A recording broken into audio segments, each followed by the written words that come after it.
Good afternoon.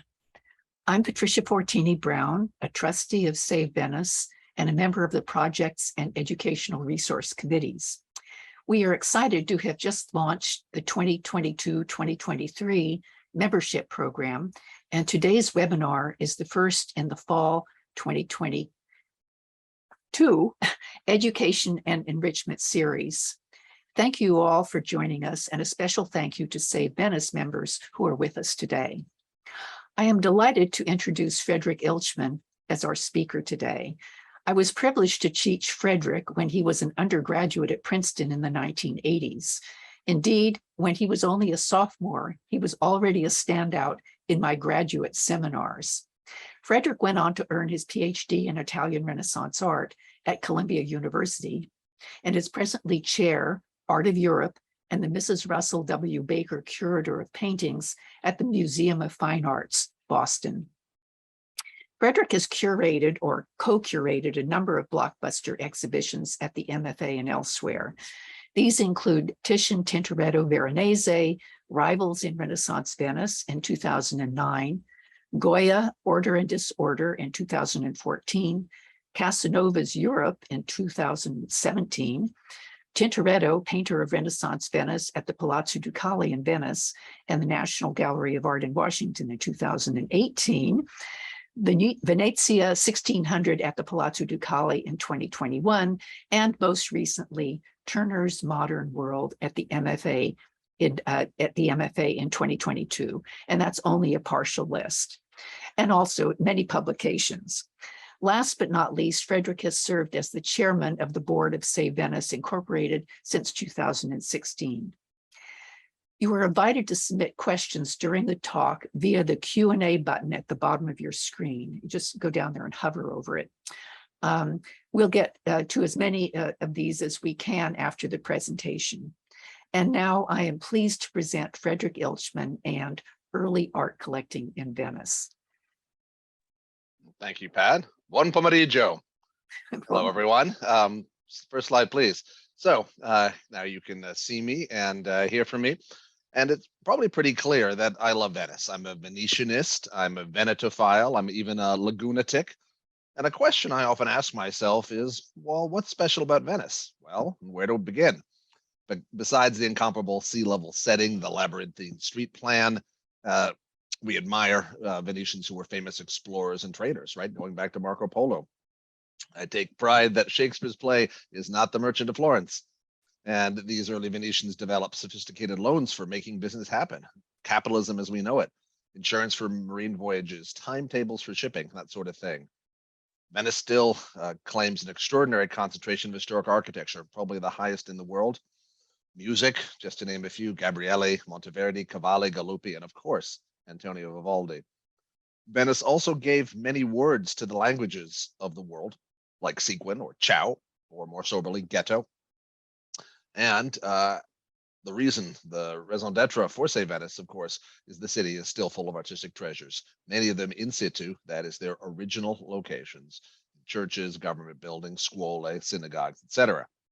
And all of us, as supporters of Save Venice, want to preserve these masterpieces. Next slide, please. And here you see an extraordinary picture, Titian's famous Assumption of the Virgin, the Assunta, being investigated actually by Giulio Bono as part of a multi-year restoration that's just come to an end. In fact, we will, 10 days, inaugurate the completed restoration. So this is absolutely enormous painting in the Church of the Frati. But what about art that's not monumental?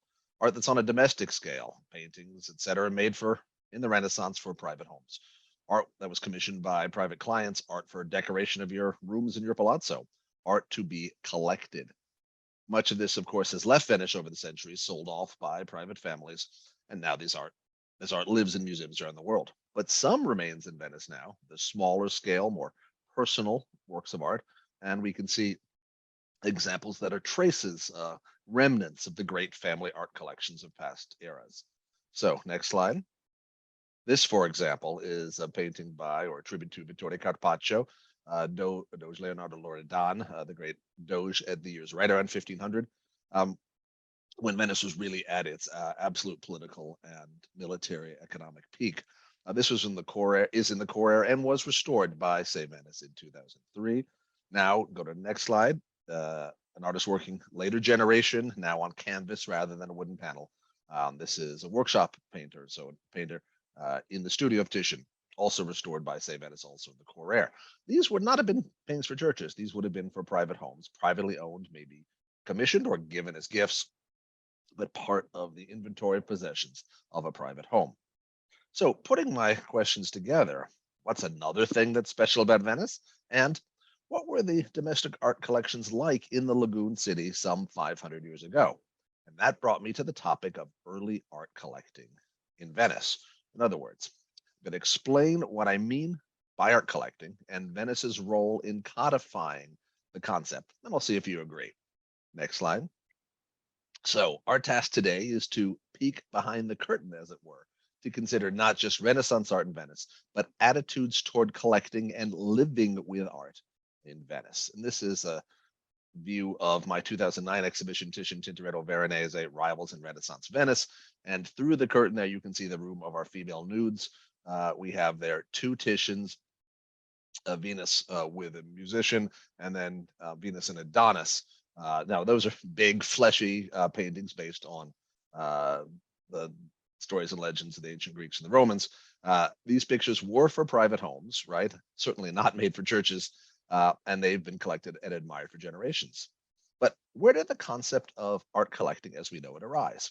And the answer, not surprisingly, I would say, is Venice in the later 15th and first half of the 16th centuries. Next slide. There you see, and we've got, it's quite a row there. So Titian and Capodimonte at the far left. The next is Titian the Prado. The next is Titian the Getty. And the right is Veronese at the Metropolitan. That's just half of an extraordinary room. Next slide. But let's go back into these Venetian rooms. Enter into the world of Renaissance Venice, the homes of its arts collectors. This one, for example, Andrea Odoni, he's of the citizen class, not the nobles, the patricians that ran the government, but the citizen class that ran the scuole, were part of the civil service bureaucracy, often many of the fairly well-off merchants. And Odoni here was going to write a collection of Queen Elizabeth, but I had to write Royal Collection because, of course, the official owner of the Royal Collection is now changed to Charles. But in this picture, we see Andrea Odoni surrounded by his treasures. This is inside his home. It's a private, intimate space. We see that his collection is composed mostly of fragments of ancient sculpture. Next slide. And now we see a little more fanciful place. Hard to know if this building ever could have existed. Certainly didn't exist. But this is really our starting point for the talk, to consider the idea of early art museums, or early art collections, and the sort of predecessors of museums. So the first question we might ask ourselves is, what's the first question that people ask when they look at a work of art in a museum? A museum goer will almost inevitably ask, who painted it? And luckily, museums have wall labels, and they can tell us a guess or a best guess of what something was. But who painted it was a burning question nearly 500 years ago, right here in Venice, about this little painting. Then, at that moment, enough time had passed since the creation of this picture, about 50 years, that the attribution, that is, who painted, was already in doubt. The panel now in London's National Gallery, St. Jerome in his study, makes perfect sense to us today as a work painted by Antonello da Messina during the years when he was in Venice, around 1475. But by the 1520s, the picture's authorship was not at all clear. Now, between 1521 and 43, Marcantonio Michiel, who was an aspiring diplomat, particularly fascinated by art and art collections, he took detailed notes on the private collections he visited in northern Italy, including 11 in Venice. Next slide. And this is the title page of a printed version of his book. Or as really his notes, let's say. Now, Michiel's notes are revolutionary in the amount of detail given to individual works of art. He describes 14 paintings supposedly by Giorgione. What a tempting idea. Michiel's notes offer far more information than family inventories. Family inventories rarely supply the name of the artist, sometimes just the subject of the work of art. One of Michiel's entries, compiled in 1529 covers the collection of Antonio Pasqualino, whose family had lived in Campo San Maurizio in an enormous Gothic palazzo. Next, and there's the palazzo, though it seems that by the time Michiel made his visit, the family had moved to another house near San Moise, pretty close. Um, in any case, so within this huge house, though, which had held the Michiel family and its art collections for a long time, the Pasqualino art collection and the Pasqualino family. But Michiel takes pains to describe the small painting. So these are, again, his notes that he's compiling in the 1520s. Next slide. And here we see the tail of the picture. But Michiel is stumped by who the artist was, and he records divergent opinions. Next slide.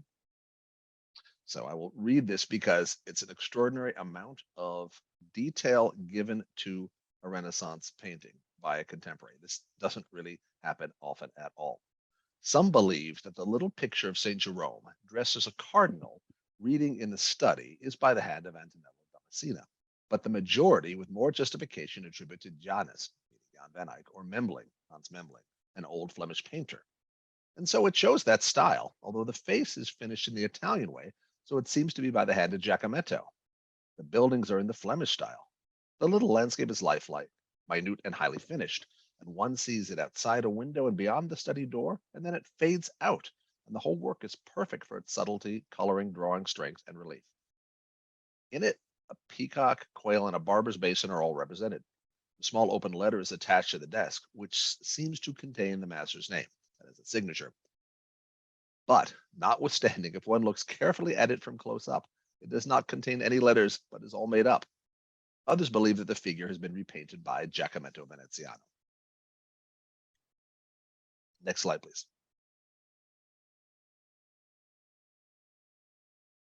So Michiel is a very early example of what we would call a connoisseur, someone who has cultivated expertise and took great delight in conversations about art. Michiel admired Netherlanders paintings in the 15th century for their profusion of tiny details, including still life passages, convincing evocations of texture, careful play of light, and distant landscapes that recede into the mist. The evident technical mastery of these characteristics in the painting of St. Jerome suggested to him, and quote, the majority of people he had consulted, the artist must be Jan van Eyck or Memling, or at least a painter from the Low Countries. At the same time, the figure of Jerome, particularly the face, seemed to several people more likely to be painted by a Venetian artist.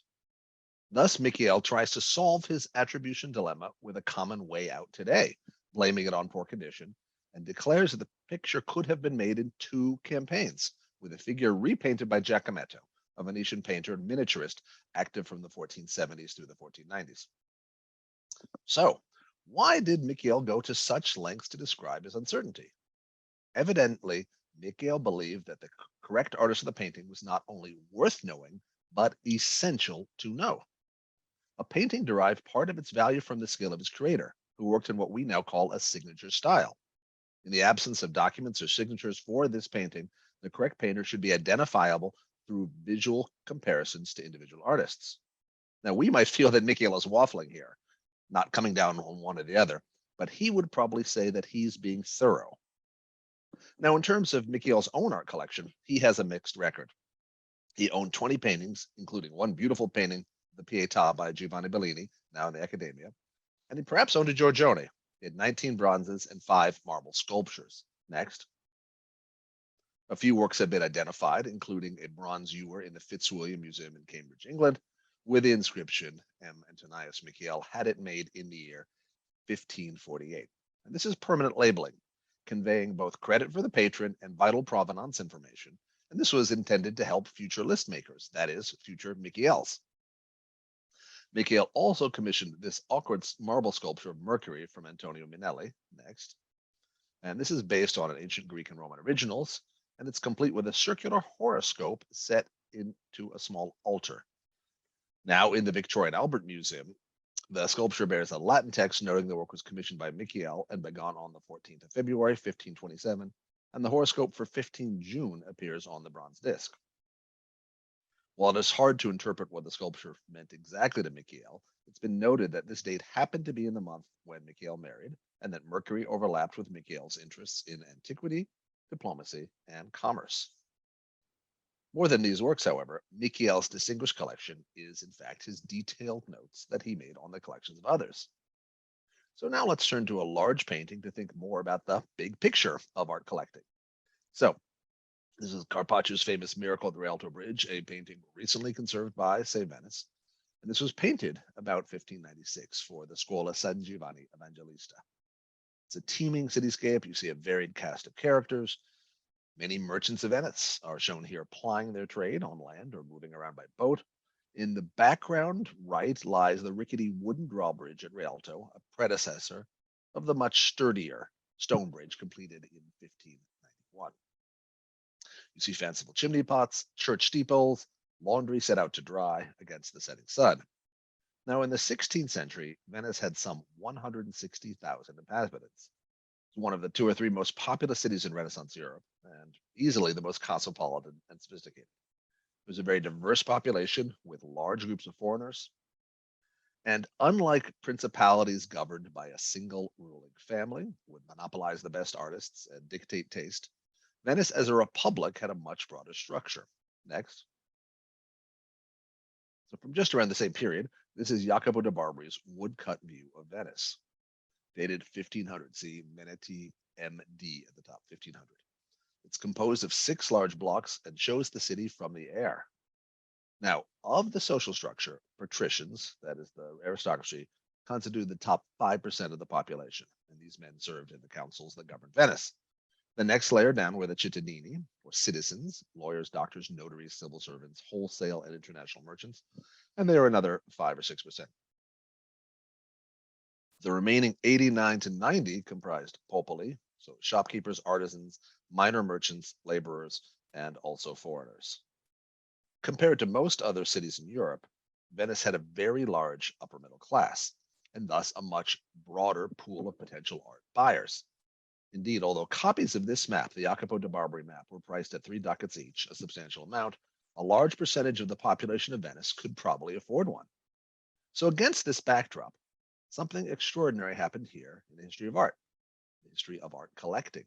I argue that Venice was just about the earliest place in Europe that could qualify as having an art market in the modern sense. There are a number of instances where Venice records the first example, or at least an early adoption, of many developments that we today consider essential to the activities of specialized art collecting and a burgeoning art trade.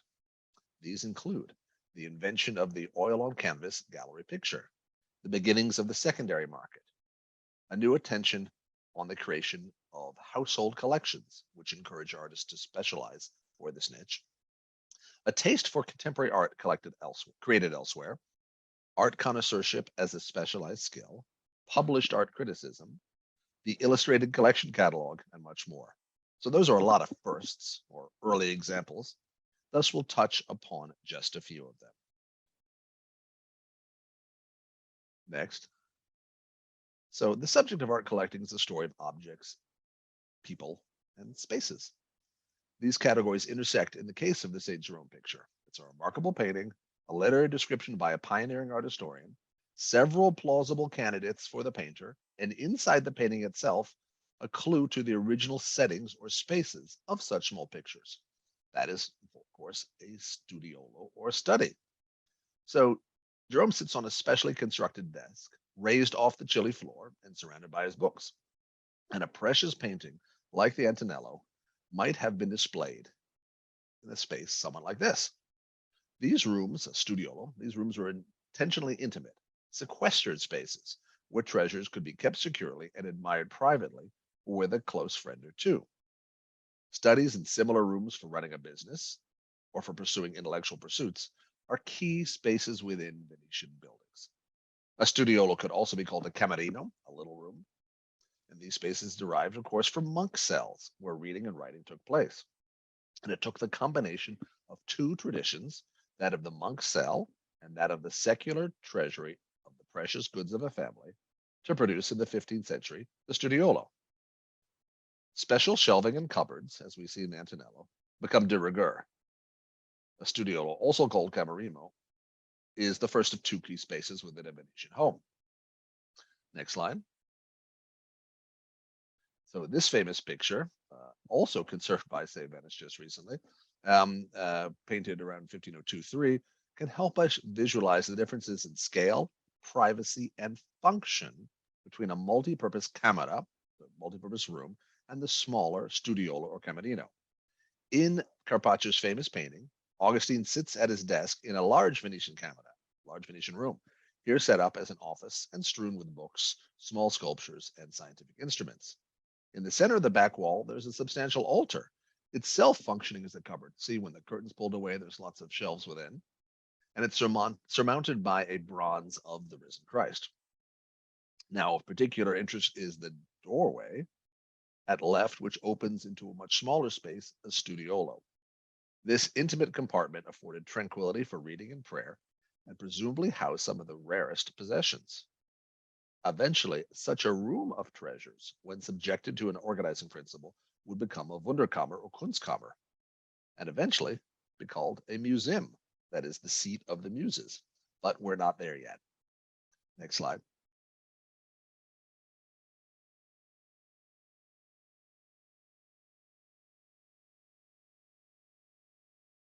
Can you advance, please?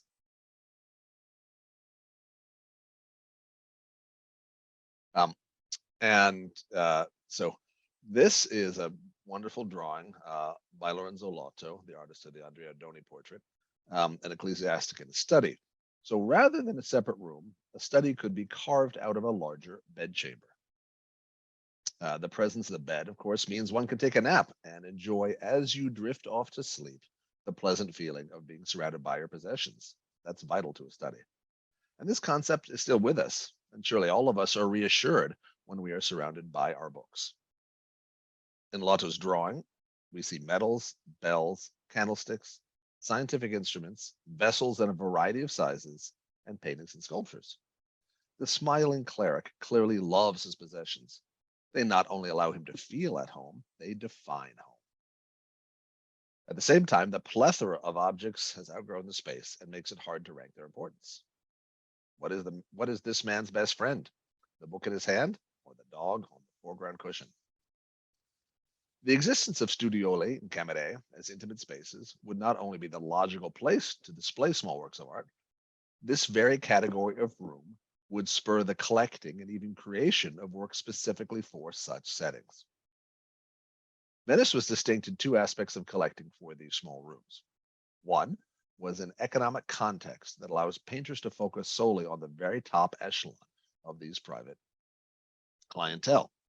Giorgione, for example, largely eschewed altarpiece and government commissions in order to concentrate his brief career on producing small format easel pictures destined for the studies or bedrooms of connoisseurs, paintings like The Old Woman at the Accademia, or, next slide, the famous Tempest or Tempest by Giorgione, which was noted by Michiel in the home of Gabriele Vendramin, nobleman. Giorgione helped create a new category of poetic pictures, elusive in meaning. His clients were very much word of mouth. Isabella d'Este wrote a letter on the 25th of October, 1510, to her agent in Venice, asking him to purchase a painting by Giorgione of Una Nocte, meaning a night, a painting of night, probably the Nativity of Christ. The agent soon had to admit to Isabella that although he had been able to track down two paintings of that subject in private collections in Venice, neither owner wished to sell, even at high prices. Moreover, since Giorgione had recently died, nothing could be done. A second characteristic of Venetian studiolo collections, compared to other parts of Italy, was a deep admiration for Netherlandish paintings, that is, paintings made in present-day Flanders, Belgium. Michiel note records works by Jan van Eyck, Roger van der Weyden, Ranus Bosch, Memling, and many others. Next. This is the diptych that Memling said was owned by Pietro Bembo. It's now split up in two museums, the left wing in Alta Pinakothek in Munich and the right in the National Gallery of Art in Washington. But this is the sort of work of art that not only was prized, but also indeed proof of that is that Michiel wanted to write down specifically this piece. I would suggest that admiring the art of other places and cultures, in addition to artists of your own local school, is another sign of a more modern art scene. Now, a second key space within Venetian homes, the portego, was specific to the Serenissima. Let's return to the facade of Palazzo Pascoligo, once the home of the painting of St. Jerome by Antonello. Next slide. This side of the palace, seen from Campo San Maurizio, is actually one of two main facades. There's a second facade overlooking the quay and canal on the opposite side. Generally, the principal entrance of an important building in Venice faced a canal where the water entrance was. From the window alignment, we see four main floors. There's a ground floor, generally used for storage or rented out to shops. In the photograph, you can see a shop at the far left. Above the ground floor can be found a low-ceilinged floor. All the shutters are closed on this floor in the photo. And this is usually called a mezzanino or mezzanine for offices and indeed studioli, studies. This was the above that is a floor with much higher ceilings. That's the piano nobile. And the piano nobile was the principal floor with a large single space for banquets and other festivities, as well as smaller rooms for receiving guests, taking regular meals, and the bedrooms. Palazzo Pasqualigo is tall enough that it has a second piano nobile with somewhat lower ceilings just under the roof. Now, this palace is characteristically Venetian, with most of the windows clustered together along a central vertical axis of the facade. Given the extreme urban density in Venice, central courtyards, so important for bringing light and air to interior rooms in a palace, in Florence or Rome, for example, central courtyards are very rare in Venice. Instead, these clustered windows right at the center of the facade illuminate a long and narrow room that runs the whole depth of the building. And this room is called the portego. It's a constant in Venetian architecture, whether the building was built circa 1430 in the Gothic style, as in the Cadoro, next slide, or whether the building was constructed in the late 17th century and completed in the 1750s in the Baroque style, as seen in the much larger Carazzonico. Next slide. So there you see that. That's the Carazzonico portego. Now, the portego has been the focus of study by a number of art historians, other scholars in recent years. Next slide.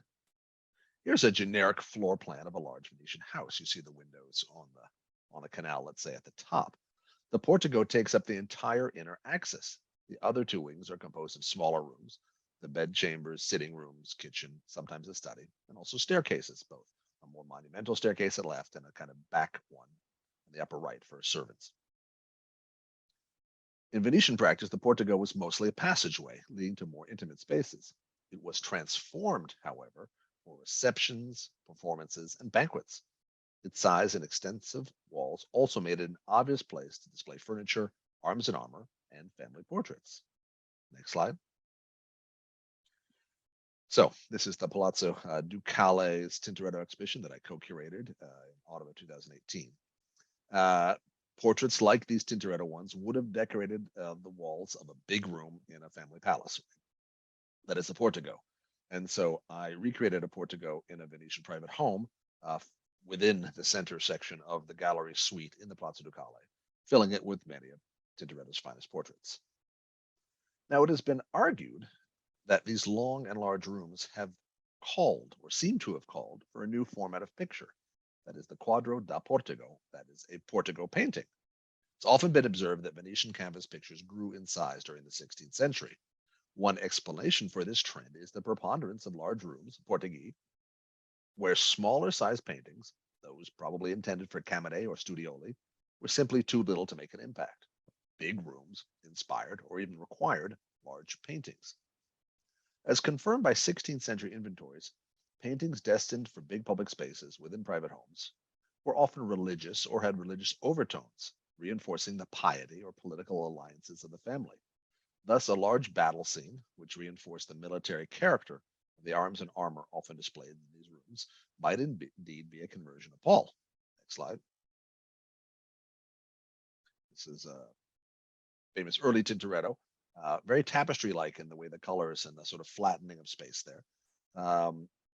Or, by contrast, a feast or dining picture, which emphasized the occasional banqueting function of these rooms, could be a supper at Emmaus. Next slide. And this is the Veronese supper at Emmaus at the Louvre. Paolo Veronese And the abundance of portraits within the composition, you can see, although it's the Supper de Mass, there are lots of people who are part of the family, particularly the far left and the far right of this composition. This recalls the frequent use of the portego to display portraits of a family's members. Or, next slide, in Titian's Ecce Homo, a giant canvas well more than 2 meters tall by 3 meters wide, a gripping crowd scene refers to contemporary struggles between the Ottoman Turks and the Habsburg Empire. The prominent diagonal staircase and platform mean that the figures are arrayed in varying heights. And this is a successful portego painting composition. It works well over a long field and it maintains the viewer's interest. In each of these three pictures, the sky visible at top would also have served to open up the room, making the space feel larger. We began with Michiel's effort to record in his manuscript artistic treasures in private homes in the 1520s. And to conclude, I'd like to shift a century later to 1629, towards the end of our period, to discuss briefly another Venetian innovation, and that is the illustrated collection catalog. Now, we know quite a bit about the Vendramin family in Venice. Next slide. This is the famous Titian group portrait, National Gallery in London. And we know that in the family, an earlier Andrea Vendramin presented this reliquary of the True Cross. See, that's up on the altar between the candles. And he presented this to the Scuola di San Giovanni Evangelista, and the many miracles inspired by this relic of the True Cross caused a number of cycles of paintings, including the very large one now at the Accademia, with paintings by Gentili, Bellini, Carpaccio, Mansueti, etc. Say Venice is dutifully organized to sponsor the restoration of that whole cycle. And so, interesting example here. This is a painting for a private home, a group portrait, very much though linking the family's importance and maybe even destiny to that very reliquary presented by an earlier Andrea Vendramin. There's at the center of the composition is another Andrea Vendramin, the one in here alive in the 1540s. And then to the left, dominating the steps, is his younger brother, Gabriele Vendramin, and he is the author of Giorgione's Tempest. Hard to imagine a more different kind of painting, one very poetic, elusive, and let's say complicated to unravel. This is much more straightforward. Eye contact, lineage, successive generations. This makes a pretty strong dynastic claim. But Gabriele Vendramin, as I said, owned Giorgione's Tempest, and it also had a renowned collection of antiquities, that is, works of ancient Greek and Roman art, sculpture fragments, bronzes, etc., that he arranged in his own study, his studiolo. Now, there's a later Andrea Vendramin, so this name, of course, keeps recalling, it's a family name, right? In 1627, he, living in Venice, of course, decided to record on paper, or have recorded on paper, his own encyclopedic collections. And these range from minerals, gems, and other natural wonders to ancient ceramics, Egyptian rings and scarabs, as well as the more typical classical marbles and Renaissance paintings, that's contemporary art, and metals. What is special, though, about this Andrea Vendramin's handwritten catalogs is that they boast illustrations in brown ink and watercolor. Now, Andrea divided his antiquities into 6 catalogs, so very thorough, really not sparing any expense in getting this all down. Other catalogs of his collection described his paintings, his Venetian coins, his books, his manuscripts, and the collections of natural history, that is, shells and skeletons and butterflies and other kind of rare samples, sometimes brought great distances. Overall, only 6 volumes total survive today in libraries in London, Oxford, and Berlin. Now, many of his illustrations of paintings are captioned. Thus, this volume, his collection of paintings, now in the British Library in London, may be the earliest surviving illustrated collection catalog of paintings, a form that is still central to art history today. Next slide. So we see one of the pages here. So this is by Giovanni Bellini, and it's a Madonna and Child, clearly on a parapet. That's that kind of window-like wall. There's a curtain behind them. The Christ Child makes eye contact. I mean, there's quite a lot of information in this illustration. Also, of course, including, which is inevitable in inventories, that the painting is framed, right? That's very important. So this is 1627 catalog page. Next. Now this one's interesting because we have something by Titian, unusual with our arched top. You don't typically see portraits with that. It's a portrait presumably of a scribe. Then the bottom you have a Bellini. Now that's a little harder to believe. The style seems, maybe just after Bellini's moment, but a young man with a fancy floppy hat. And then Zorzone at the bottom right. Well, Zorzone is the Venetian way of saying Giorgione, Big George. So this is interesting. We don't really have many potential portraits by Giorgione, but evidently this was claimed to be one. Next slide. And then over here, another one. So by Fra Sebastiano del Piombo, Sebastiano Veneziano as he was known. He moves to Rome, and this is quite interesting because even as a watercolor, you get a real sense of a figure lost in thought, right? Not making eye contact. There's a certain poetic feeling to this. And then bottom one, it says Titian by his hand. So older man, maybe a saint or figure, or less likely to be a portrait. But again, he's indicating here that this is not just a Titian, but this is definitely a Titian by his own hand. And so making clear this is not a replica or a workshop piece. Last slide. And then this one, it says, so David with the head of Goliath. And this would be, unlike the other smaller pictures, this would be an early example of a portego painting. A picture, large format, multi-figure designed to fill the really big spaces of those central hallways on the piano nobile of a Venetian building. Alas, only 3 of the paintings recorded in Andrea's catalog can be identified with surviving works today. And that's just a terrible point to come to terms with. Even if some of the attributions seem overly optimistic to us, the idea of having 13 paintings by Giorgione in one collection, Andrea Vendramin's catalog of paintings, like so many of the inventories from the 16th and 17th centuries, is a sobering reminder of just how many works of art have been lost over the generations. Speaking particularly about art made for private homes, what has come down to us is a mere fraction of what was produced. Next slide. So in conclusion, we've seen how Venetians in the years around 1500, when Venice was very much at its political, economic, military peak, how Venetians in these years offer the first example, or at least an early adoption, of many developments we today consider essential to specialized art collecting. These include the format of the gallery picture, the beginnings of the secondary market, that is trying to track down a Giorgione that's owned by a private owner, a new attention on the creation of household collections, which encouraged artists who serve this niche for household collections, small format, precious works, special settings within the home for the display of art, a taste for contemporary art created elsewhere, such as those early Netherlandish pictures, art connoisseurship as a specialized skill, which is Marcantonio Michiel and his long lists, and of course, the one we ended with, the example of the illustrated collection catalog, a format still with us today. That all these advances happened in the same city should not be a surprise. Venice's pioneering role in modern art collecting seems to be a combination of La Serenissima's great size and cosmopolitan nature, the abundance of international commercial activity, so lots of new influences, and this is really important, and it's unusually and especially large upper middle class as potential collectors and art lovers. So just a gigantic market, really probably more than any other city in Europe.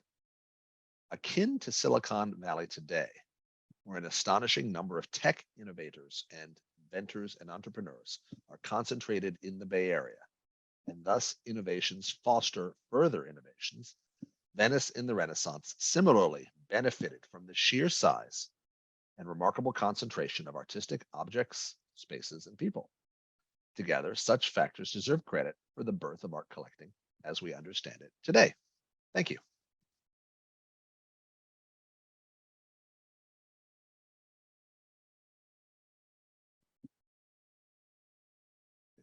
Badger coming on? I think you're still muted there. There's something down. There we go. Okay. Yes, I'm on. Thank you so much, Frederick. That was a great presentation. And now we have, and you brought the train in on time. So congratulations on that. So we do have time for some questions. And we have one question here from Tracy Cooper. And she has asked, could you comment also on the phenomenon of Venetian painters as not only collectors, but also as dealers?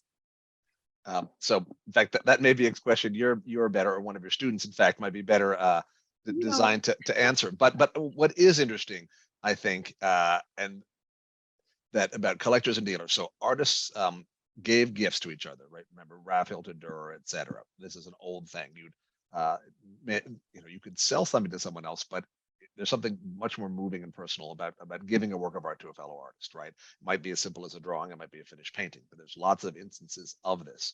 Artists had collections not only of the work they couldn't sell, right, but ones they wanted to retain. That's an interesting question, right? The thing you hold back. Art dealers, even today, right, is their personal collection the stock they can't sell?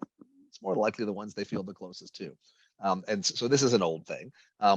Artists often worked as agents, and in fact, up really until the later 19th century, when art conservation became specialized, most restorers were artists, right? I mean, if you wanted your sculpture wanted to change, get a missing limb, you'd ask a sculptor. You would not ask, if you're a classical sculpture or your marble, you would not ask a restorer. That category wasn't invented yet. City of Venice, which is important. I could have talked more about this, but let's just say that after the year 1500, most of the important pictures in Venice are made on canvas. They're not made in fresco because frescoes tend, given the humidity and salinity of the city, not to set well. Important frescoes, obviously, in the 15th century and earlier. In the Venice of Tiepolo in the early 18th century, lots of frescoes go up, but on the whole, most buildings, religious, state, private, are decorated with oil on canvas, and these are easily movable. Artists would be expected to know owners, have entree into places. Artists themselves could be itinerant. Even almost all Venetian artists go out of town for a bit and come back. And some of them became major dealers, really agents, and they were supplying a steady trade. In fact, using Venice as their base, I think that's fair to say. But and you think of Jacopo Strada and other Northern Europeans, who make their market in Northern Europe, basically dealing in Venetian paintings. And so this is I think a good artist. Some are stick to their craft and do a certain kind of painting. Other ones take on other roles, and it shouldn't be forgotten that artists were often on juries to determine how much a completed work of art should be paid, right? How much the final fee should come to. And they would also go over inventories or potential purchases. And there's just to bring it not quite up to our day, but at least closer. Right after 1900, John Singer Sargent, right, employed as a friend of the Museum of Fine Arts, was found in a castle in Spain, an extremely beautiful portrait by El Greco. And he wrote back to the director of the museum saying, "You're not going to believe I found the most beautiful El Greco portrait. It's stunning. No one knows about it. And I think it would be perfect for the Boston Museum." And the director wrote to Sargent saying, "Great, we'd like to buy it based on your recommendation. Don't tell the owner this is for the museum," because of course the price would go up. And Sargent had to write back saying, "Sorry, I actually mentioned this would be for the museum," and then Freddie quoted the higher price. But this is an example of a very old tradition that really I think we can be. Tracy's right. We can say begins in the Renaissance, and particularly in places like Venice, where a painter might accumulate enough inventory of art of other artists, and then deal en bloc or sell off individual pieces. Steady migration. One thing I didn't mention, but fascinating, is that the Salute, the Church of the Salute, where a number of important, say, Venice restorations have taken place in recent years, including the famous wedding feast at Cana by Tintoretto. That was actually set up as a kind of early museum by the Venetian state in the early 1600s, with the hope that ecclesiastical paintings from suppressed monasteries or rundown churches would not be sold abroad. And indeed, it was the painters of Venice, among others, who stood up and said, in this case, we can't let these treasures, this artistic patrimony, leave.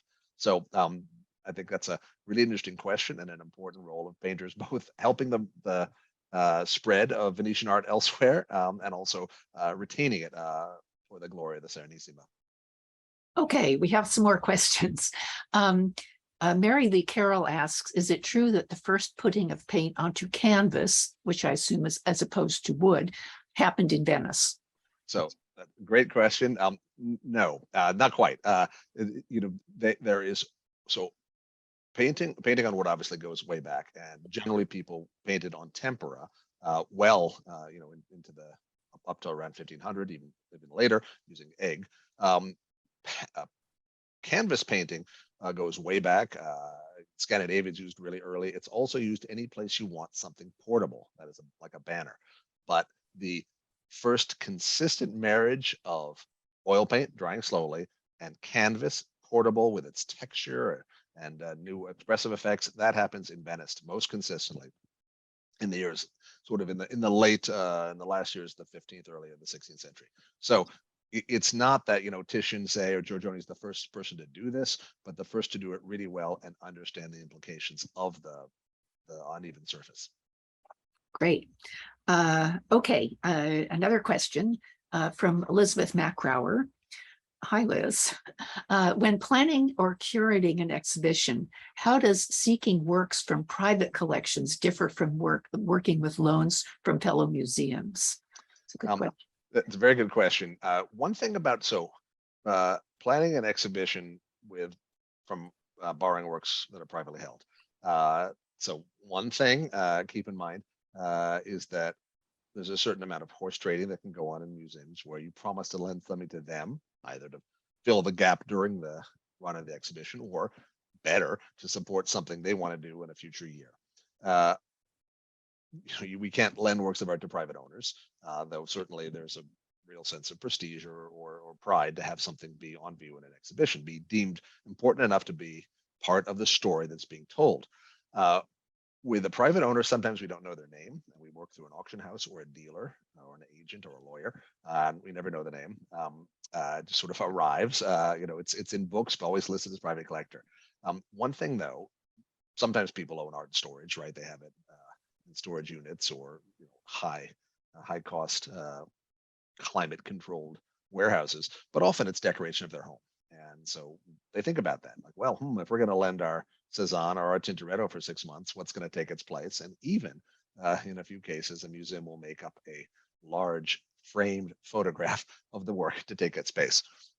One big difference, particularly though, is really in the insurance. Museums, as I said, we trust each other. We sort of always working with each other. Private collectors may only lend to us once, and as I said, they will never get anything lend back in return. So it's a different kind of approach. And some people also prefer to be totally private. They will just return the letters or say no thank you. So it runs really the gambit of enthusiasm for can't wait to help you out, love to see this work in a show, to silence. Thank you. We have some questions submitted in advance from Warren Ilchman, who must have a relationship to the speaker. He asks, and it's really a question about, say, Venice. Why is Venice deserving our special attention? Why not save Milan or save Munich? Okay. Well, I'll start, and you can finish this one, Pat. So it's a reasonable question. The question we get more often, in fact, might be what about works of art or culture in our own country? This is a U.S. based organization, and most of our supporters are U.S. citizens. But the point I think about say Venice is it really? I mean, there's art, there's treasure, there's culture all around the world, but there really is nothing else like Venice. It stands apart. I mean, there are other places. There's Venice, California, right? And there's, Bruges in Belgium is called the Venice of the North. There's really nothing like that. The combination of its unusual canal and water setting, its incredible concentration of art and architecture, the fact that it was an independent entity, polity for well more than a millennium. So there's a lot there, and its beauty and fragility are intertwined. You can't separate them, and because of that. It really, it has, frankly, much more art than Munich, or even Milan potentially. But also, there's something about that setting that inspires people, and also means that it's very, very needy. So our belief is that, of course, Venetians live there, and it's an Italian city, but the quantity of artistic and historical treasure is so high that it's much more than the Venetians or even the Italians can manage themselves, right? That we, as foreigners who admire their culture deeply, can provide money and sometimes expertise. It's always done in collaboration, right? We don't dictate terms so much as say, again and again, we are here willing to help. Venice means so much to us. It's a symbol of the world. And we want to be part of that. We, in Save Venice, we are saving the art of Venice for the world. Vis-a-vis that, I'm recalling Tracy and Cooper and I traveled around the Veneto a lot together, and we would go to a town like Cividale or something, and there would be one house in the city that would be the 16th century, the 15th century house or the 16th century house. It would have a sign on it.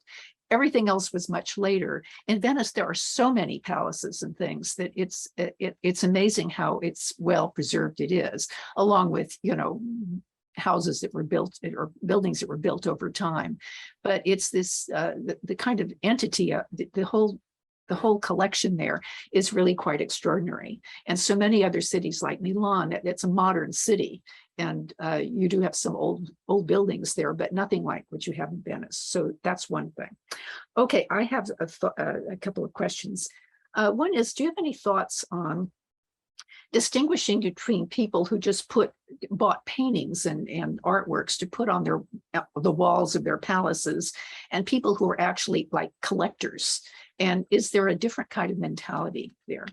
So this is, without a written record, without a diary or some description, it's hard to know, who is decorating and who's actively collecting, who's trying to upgrade. Andrea Doni, the figure at the beginning in the Lotto portrait, I mean, he's very specific. I mean, he really wants to write all these things down.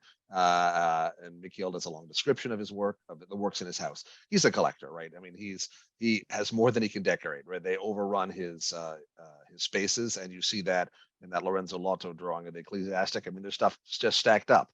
That clutter is not just because he's disorganized. The clutter is because he's full of things he loves. His house is full of that.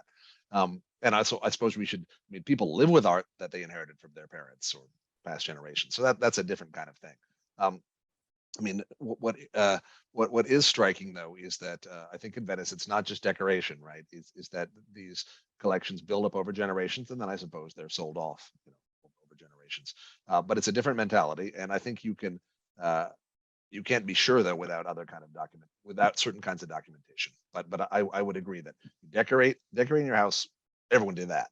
But to actually collect, to seek out art, to commission art, that shows a higher level engagement. I could I'd also like to put in a word for a really quite wonderful book by Monica Schmitter, which just came out in the last year or so, on Andrea Odoni, and the portrait of a collector. And he definitely curated his collection. He wanted, a certain kind of selection of things. And of course, it's all dependent on what you can get. But he sought out a kind of array of things. And beyond that, I was curious about Byzantine icons. We know that many Byzantine icons were in Venetian palaces, and we know this from inventories. And were they part of this collecting thing, or did they have a different status, do you think? Well, that's a hard thing to answer. I don't know enough about icons per se, but of course, Venice is full of them. Regular trade, with the Eastern Mediterranean, and an admiration for Byzantine culture, which you see in all the churches decorated with mosaics. And of course, after the fall of Constantinople, a lot of people fled to Venice. I think what we're getting at, though, it's kind of a gradation that you might buy a Madonna and Child that could be Byzantine alla Greca, or it could be alla Ponentina. It could be a northern style Madonna and Child. But initially, it's probably desired for its subject matter. And at a certain point, maybe the next generation, it's admired because as a work of art, right? There's a,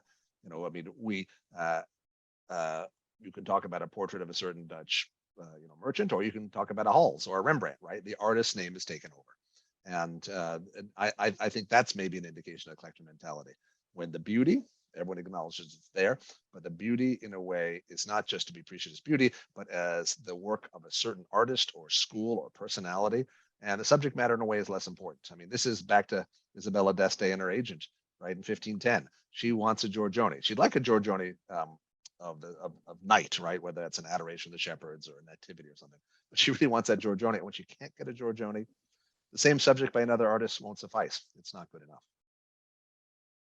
That sounds familiar. Okay, we have one more question. I think we have time for one more question. It comes from Bernard Pucker, and he asks, can you compare and contrast 16th century and contemporary collecting? And make this very brief. Okay, very briefly, of course, there are, the amount, of obviously the media things that, I mean, there's all sorts of things like video art and time-based art. There are installations now. I mean, some of our finest artists, don't really paint or sculpt, but they develop whole rooms or installations or settings. So that's one big change. I mean, you'd have to have, we'll flip it around, like a studiolo, right? The best place in the 15th or 16th century for enjoying art would be a small room to look at small things. Certain art now can be enormous photographs. Think how big some paintings can be, sculptures, etc. I think an important part about art collecting, part of it's secret or private or intimate, right? You're enjoying something, you're thinking about it, you're trying to make the detail, and then part of it's very public. You share it, right? You open your house, and particularly in later periods, but by the 16th or 17th century, if you had an invitation from a letter of introduction, or you could bluff your way in the front door, you could go see art. And today, certain private collectors are very pleased to open their rooms to art students, art dealers, visiting groups from a museum. I mean, I think this is a deep human impulse to be surrounded by beauty. I think it's something maybe about the inexorable march of time that we like also to have objects in our possession, something we can actually hold, like a bronze or precious coins, or something that we look at the wall, and every day, we hope it doesn't change, and it reminds us of beauty and things we value. So I think that the media, the kinds of things you can collect have changed completely, and oil painting is not the only thing. Though it might have been in marbles and bronzes were the things back in the 16th, 17th centuries. I think these are deep human impulses and completely relevant today. And I also say that ways that we look at art today can often be a good clue of how people looked at art then, right? I mean, I think human emotions haven't changed that much over the eras. So thanks very much. Thank you, Frederick, for a great presentation and question answering session. And thank you, Save Venice members, and thank you everyone else for joining us today. And thank you, Laura Seco and Chris Christner and our wonderful staff in New York for helping put this all together. I encourage you all to go to the Save Venice website, savevenice.org, for a full list of upcoming events in the Education and Enrichment series. These include 2 in-person events in New York on October 26th and November 17th, and also a virtual webinar for Save Venice members on December 1st, featuring Peter Humphrey, curator of a major exhibition entitled Vittore Carpaccio, Master Storyteller of Renaissance Venice. And that's going to open in the National Gallery of Art in Washington on November 20th. Eventually, it'll go on to Venice. Again, please visit our website for details on how you can become a member and participate in our activities. Thank you, everyone, for joining us today. Stay well, and we hope that we see you again soon.